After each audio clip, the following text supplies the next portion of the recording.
देखिए श्रीमद् देवी भागवत में एक कथा आती है, उसमें एक ब्राह्मण की कथा है जिसकी पत्नी का नाम था धुंधली। जो ब्राह्मण था वो तो बड़ा ही मतलब तपस्वी टाइप का था, लेकिन संतान नहीं हुई। उन्होंने सोचा कि अब तो मैं बूढ़ा हो रहा हूँ और बिना संतान के क्या जीवन है, किसके लिए मैं ये सब कर रहा हूँ, अब तो आत्मदाह कर लेना चाहिए। और वो शरीर त्यागने की इच्छा में जंगल में जाता है। वहाँ एक संत से दर्शन होते हैं। संत ने कहा कि अरे मूर्ख, ये क्या करने जा रहा है? तो बोला ज्ञान मत दो, दे सकते हो तो पुत्र दो अपने आशीर्वाद से।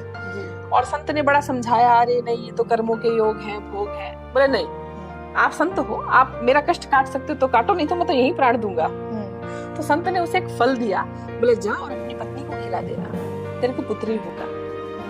ठीक है, वो आया, उन्होंने ब्राह्मणी को वो फल दिया। अब ब्राह्मणी क्या है, थोड़ा सा मतलब वो इतनी तपस्वी और वैसी प्रवृत्ति की नहीं थी, वो थोड़ा मूर्ख स्त्री थी। उसको लगा ये फल खाऊंगी तो मेरा कल को यौवन, मेरा सौंदर्य ना बर्बाद हो जाए। ये मूर्ख ब्राह्मण, इसकी तो एज हो चली।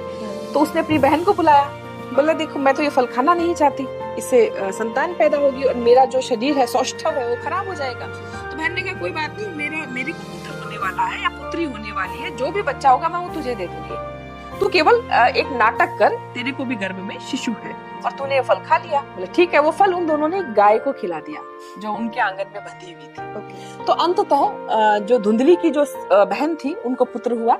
वो धुंधली ने चुपचाप अपना पुत्र बना के दिखाया जी।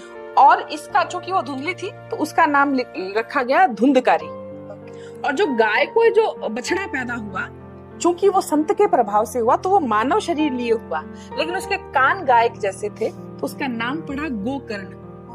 ठीक है, अब कथा शुरू होती है गोकर्ण और धुंधकारी की, जहाँ गोकर्ण बड़ा सद्भावी, तपस्वी, संस्कारी, सबका ध्यान रखने वाला, वहीं उल्टा वो राक्षस प्रवृत्ति का जो धुंधली के गुण थे वो धुंधकारी में आए।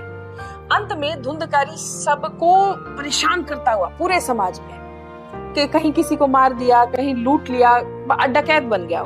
तो जब उसकी मृत्यु हुई, अब देखिएगा जो प्रेत बनता है उसके लक्षण कैसे होते हैं, जैसा वो जिंदा था।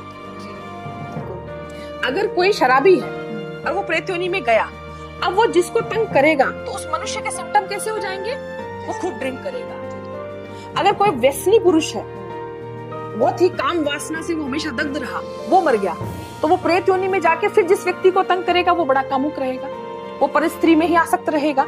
तो जैसा व्यक्ति था वैसा ही उसके प्रेत बनने के बाद हो जाते हैं, और वो जिसको तंग करेगा वो व्यक्ति भी ठीक वैसे ही करेगा, है ना। अब क्या हुआ कि धुंधकारी गया प्रेत योनि में, सबको तंग करता। और आप देखिए ये श्रीमद् देवी भागवत का कथानक है। गोकर्ण ने ये फैसला लिया कि मैं गया जी में प्रेत